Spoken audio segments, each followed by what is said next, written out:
Hi guys, Kim Stricker here, and welcome back to Hook and Look. Cattails are among the most abundant wetlands plants in the Great Lakes region and provide critical habitat for aquatic wildlife and fish species. In this video, we're going to dive through a fruitful reed island to determine what makes it so productive and to obtain a better perspective as to how the fish are relating to it. So let's get wet. The fish are a little spooky, but I'm hoping we can see some, and also maybe see the forage and such. I'm looking forward to this. Let's go down. Find me some actors. Upon my initial descent, it didn't take long to recognize that the reed bed was chock full of life. Bluegills, rock bass, an entire buffet of forage species, including schools of shiners of various types and sizes. Yellow perch were drawn to the smorgasbord as well. I haven't seen what I'm looking for yet. Obviously the bait's here. I'll keep looking inside these pockets. The points, the pockets, the little hole. Oh, I see. Look back in there. These bass, they can tuck way back into this stuff.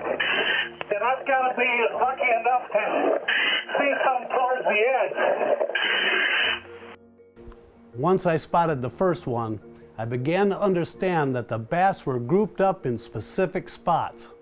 You'll notice that there is an increase in algae particles suspended in the water, most likely swept in by the wind. It appeared the bass seemed to prefer the points and pockets with an increase in turbidity over the adjacent clearer water. Undeniably, one of the most vibrant colored fish in fresh water is the pumpkin seed sunfish. And this reed edge supported some the size of pie plates. The color pattern it adapted reflects camouflage for its habitat and resembles that of sunlight patterns that reflect on the shallow water. One more method of protection and a false impression of dominance is the dark patch at the posterior of the gill plate. This eye spot provides the illusion that the eye of the fish is larger and positioned further back on the body, thus making the fish seem up to 4 times larger than it actually is.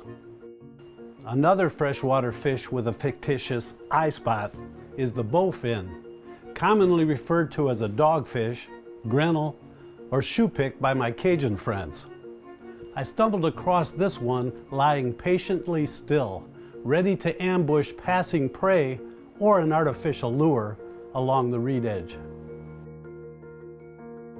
Bowfin are referred to as living fossils and prefer the same habitat and compete for the same food as the largemouth bass. This is great looking through all this stuff. I'm afraid I'll get back too far that I can't get back up. There's some bass right here. They tucked back in this hole. This is definitely kind of tricky to slip through. To be honest, it turned out to be senseless attempting to penetrate the heavy vegetation, for it was the outer perimeter to within only 6 feet back in the reed bed that held the fish, both predator and prey. And taking into consideration that there were some good ones in the mix, there was no question in my mind that we should target our angling efforts around the perimeter of the reed beds, and not so much punching deep within the vegetation. I'm seeing a lot of bluegills, a lot of shiners, a lot of bait, and then every now and then I'll see a good largemouth. It seems to be a lot of young largemouth, so that's good for the fish here. I'll continue.